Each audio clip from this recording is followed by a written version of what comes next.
adik-adik sahabat Eksis, bagaimana kabar kalian hari ini? Semoga kalian semua dalam keadaan baik dan sehat. Berjumpa kembali dengan Kak Ella di channel Edukasi Eksis. Tempatnya kita belajar dan berbagi wawasan. Pada video kali ini Kak Ella akan mengajak kalian semua untuk belajar tentang perdagangan internasional. Nah, agar kalian lebih mengetahuinya, yuk kita simak video ini sampai selesai. Siapa sih yang suka membeli barang lewat online shop atau toko online? Mungkin hampir sebagian besar Sobat Eksis suka berbelanja lewat online shop. Mengapa ya banyak orang yang suka membeli barang di online shop?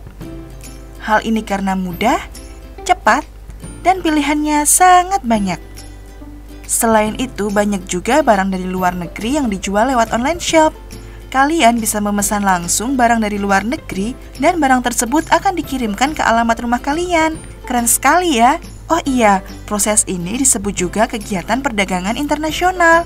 Apa arti dari perdagangan internasional? Perdagangan internasional merupakan aktivitas perdagangan yang dilakukan oleh masyarakat suatu negara dengan masyarakat negara lain atas dasar kesepakatan ataupun keputusan bersama. Nah, terjadinya perdagangan antar negara ini akan menimbulkan aktivitas yang dinamakan sebagai aktivitas ekspor dan impor.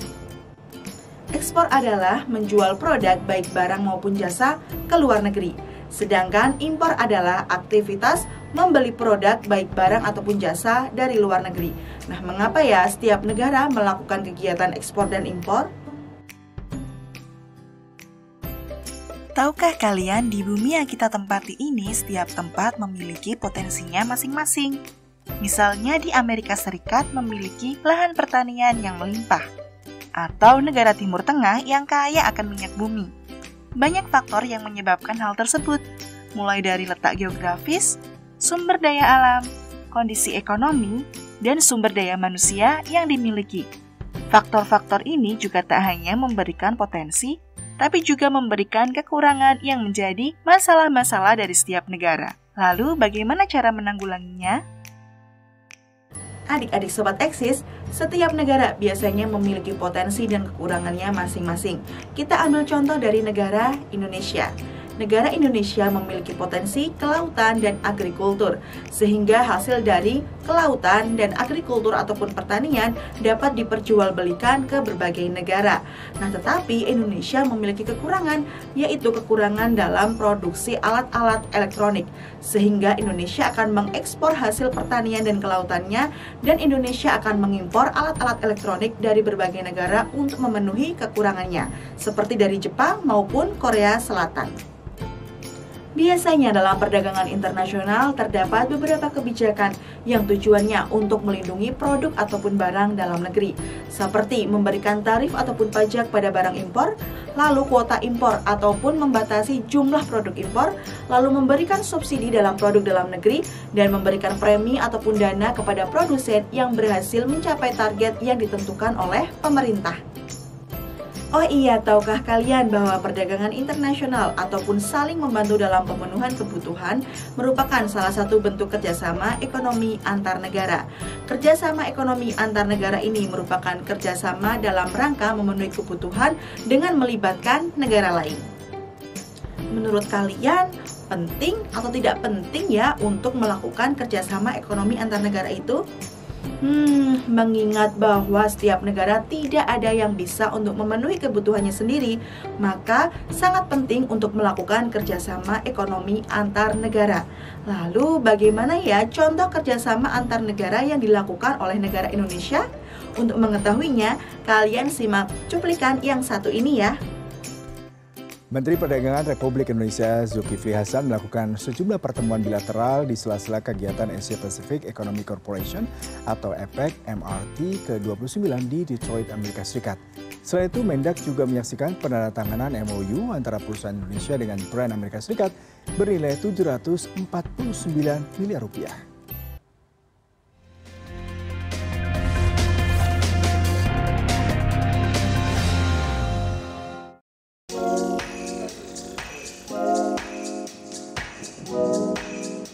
Asia Pacific Economic Cooperation Ministers Responsible for Trade atau APEC MRT ke-29 berlangsung di Detroit, Amerika Serikat pada 25 hingga 26 Mei 2023. Di sela-sela rangkaian pertemuan tingkat Menteri Perdagangan dari Kerjasama Ekonomi se-Asia Pasifik itu, Menteri Perdagangan RI Zulkifli Hasan bertemu dengan Menteri Perdagangan Internasional, Promosi Ekspor, Usaha Kecil dan Pembangunan Ekonomi Kanada, Mary Ng. Dalam pertemuan tersebut, Menteri Perdagangan Zulkifli Hasan mengajak Kanada untuk bersama-sama meningkatkan komitmen percepatan perundingan persetujuan kerjasama ekonomi komprehensif antara Indonesia dan Kanada atau ICE-CEPA. Mendak mengatakan akan mendorong proses sertifikasi halal dan meminta akses produk pertanian Indonesia ke Kanada. Sementara Menteri Mary Ng menyampaikan bahwa Kanada mendorong agar rekognisi sertifikasi halal dengan Indonesia dapat segera diselesaikan. Selain itu, Menteri Mary juga optimistis Indonesia dan Kanada dapat menjalin kerjasama hilirisasi produk pertambangan yang bernilai tambah. Sebelumnya, Indonesia dan Kanada telah menyelesaikan perundingan putaran keempat ICE-CEPA pada 20 hingga 24 Februari lalu di Bandung, Jawa Barat. Kedua negara ini bersiap untuk menyelenggarakan putaran kelima perundingan ICE-CEPA pada akhir Mei 2023 di Ottawa, Kanada. Mendak Zulkifli Hasan juga melakukan pertemuan dengan Menteri Perdagangan Luar Negeri dan Pariwisata Peru, Juan Carlos Matthews Salazar.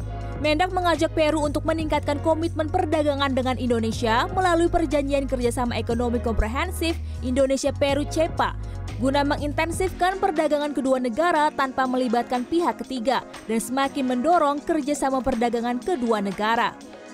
Menteri Juan Carlos sangat menyambut baik adanya rencana jalinan hubungan dagang dengan kerangka CEPA tersebut. Ia mengatakan Peru telah menjalin kerjasama perdagangan bebas dengan banyak negara, namun belum memiliki kerjasama dengan Indonesia. Kedua menteri pun sepakat untuk segera mengumumkan peluncuran perundingan Indonesia-Peru CEPA dan Mendak Zulkifli Hasan mengundang Menteri Juan Carlos mengunjungi Indonesia. Selain melakukan pertemuan bilateral, Mendak Zulkifli Hasan juga menyaksikan penandatanganan nota kesepahaman antara perusahaan manufaktur PT Borine Teknologi Indonesia yang berbasis di Kendal, Jawa Tengah dengan brand Amerika Serikat Hamilton Beach. Nilai kerjasama mencapai 50 juta dolar Amerika Serikat atau 748,95 miliar rupiah untuk tahun 2023. Mendak mengapresiasi terwujudnya MOU ini dan berharap dapat menjadi gerbang pembuka kerjasama Hamilton Beach yang lebih besar lagi dengan perusahaan-perusahaan Indonesia lainnya. Hamilton Beach sendiri tengah menjajaki peluang pemindahan hub manufaktur dari Tiongkok ke Indonesia. Kerjasama tersebut berpotensi menghasilkan transaksi per tahun sebesar 350 juta dolar Amerika atau setara dengan 5,24 triliun rupiah.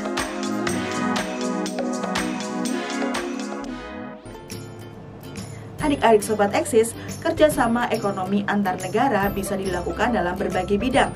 Contohnya bidang perdagangan, bidang teknis, dan bidang keuangan. Contoh dari kerjasama di bidang perdagangan itu seperti kegiatan ekspor dan impor. Lalu contoh dari kegiatan kerjasama di bidang teknis yaitu seperti pengiriman tenaga ahli dari satu negara ke negara yang lainnya. Dan contoh kerjasama dalam bidang keuangan adalah pinjaman luar negeri.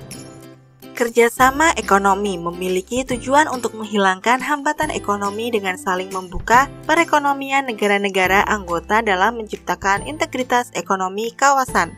Selain itu, ada beberapa tujuan kerjasama ekonomi yang lain, yakni yang pertama, memperluas pemasaran. Yang kedua, mendorong produktivitas produksi dalam negeri. Yang ketiga, mencukupi kebutuhan dalam negeri. Yang keempat, mempercepat pertumbuhan ekonomi. Yang kelima, membebaskan negara dari keterbelakangan ekonomi. Dan yang terakhir, mendukung ketertiban dan perdamaian dunia. Terdapat pula beberapa lembaga yang menaungi kerjasama ekonomi antar negara, seperti ASEAN atau Association of Southeast Asia Nation. Lalu ada juga APEC atau Asia Pacific Economic Cooperation. Ada juga IMF atau International Monetary Fund. Ada juga UNDP atau United Nations Development Program. Oh iya adik-adik Sobat Eksis, sebuah kegiatan ekonomi, baik itu kegiatan ekonomi dalam sebuah negara maupun kerjasama ekonomi antar negara, tak luput perannya dari ilmu pengetahuan dan teknologi loh. Ilmu pengetahuan dan teknologi dapat membuat kegiatan ekonomi semakin maju. Contohnya dengan adanya e-commerce. E-commerce membawa kemudahan bagi kita semua untuk berbelanja baik di dalam negeri maupun di luar negeri. Selain itu, adanya uang digital juga memudahkan kita untuk bertransaksi dimanapun kita berada. Bahkan menurut siaran pers dari Kementerian Koordinator Bidang Perekonomian nomor HM.49-set.M.Set.3/4/2022, Menko Airlangga menjelaskan bahwa transaksi e-commerce memberi kontribusi terbesar bagi ekonomi digital Indonesia, di mana pada 2021 lalu nilainya mencapai 53 miliar US dollar. Jumlah ini diprediksi akan meningkat sampai 104 miliar US dollar pada 2025 dengan level pertumbuhan 18%, papar Menko Airlangga. Hal ini sebagai bukti bahwa ilmu pengetahuan dan teknologi ternyata memberikan dampak dan kontribusi pada perekonomian. Itulah tadi materi tentang perdagangan internasional. Semoga dengan materi ini adik-adik semakin bertambah paham ya. Oh iya adik-adik, meskipun kita harus mencintai produk dalam negeri, bukan berarti kita tidak boleh melakukan kerjasama ekonomi antar negara. Hal ini dikarenakan sebuah negara pasti tidak akan bisa memenuhi kebutuhannya sendiri. Oleh karena itu, kita harus melakukan kerjasama ekonomi antar negara untuk memajukan dan menumbuhkan perekonomian sebagai bentuk mensejahterakan masyarakat. Cukup sekian dulu ya penjelasan dari Kak Ella. Jangan lupa untuk like, komen, dan share video ini ke teman-teman kalian semua agar teman-teman kalian dapat belajar bersama di channel Edukasi Eksis. Oh iya, jangan lupa juga untuk subscribe channel ini ya. Terima kasih, semoga bermanfaat. Bertemu dengan Kak Ella di video-video selanjutnya. Sampai jumpa.